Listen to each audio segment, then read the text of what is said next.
અંબાજી ભાદરવી પૂનમનો મહામેળામાં ડ્રોન વડે પુષ્પવર્ષા અને ભવ્ય પ્રકાશ પ્રદર્શન યોજાયા.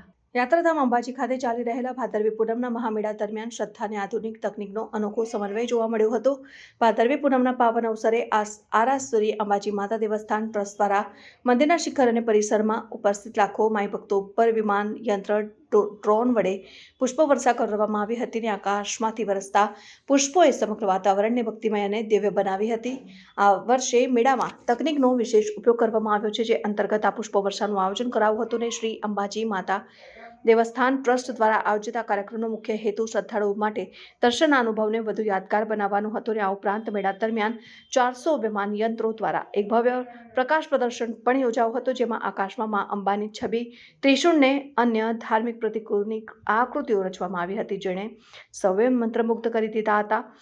વિમાન યંત્ર દ્વારા થયેલી આ પુષ્પવર્ષા શ્રદ્ધાળુઓ માટે આકર્ષણનું કેન્દ્ર બની હતી. ભક્તોએ અત્યંત શ્રદ્ધાપૂર્વક આ પુષ્પોને ખોબામાં ઝીલીને માં અંબાના આશીર્વાદ સ્વરૂપે ગ્રહણ કર્યા હતા અને આ નવતર પ્રયોગની સર્વત્ર પ્રશંસા થઈ હતી. તેણે મેળાની રોનકમાં વધારો કર્યો હતો ને બનાસકાંઠા જિલ્લા વહીવટીતંત્ર દ્વારા 1 થી 7 સપ્ટેમ્બર દરમિયાન આયોજિત આ મહામેળામાં લાખો શ્રદ્ધાળુઓ માટે સુરક્ષા, સ્વાસ્થ્ય અને પરિવહન સહિતની સુવિધાઓ સુનિશ્ચિત કરવામાં આવી છે. આજે માઈ ભક્તો ઉપર આરાસુરી અંબાજી માતા દેવસ્થાન ટ્રસ્ટ દ્વારા પુષ્પ વર્ષા કરવામાં આવી હતી. સાથે સાથે અંબાજી પરિસરને સ્વચ્છ રાખવા માટે જે સફાઈ યોદ્ધાઓનું યોગદાન છે, તેમની સેવાઓને બિરદાવવા માટે ચાચર ચોકમાં આ સફાઈ યોદ્ધાઓ ઉપર પણ પુષ્પ વર્ષા કરવામાં આવેલ હતી.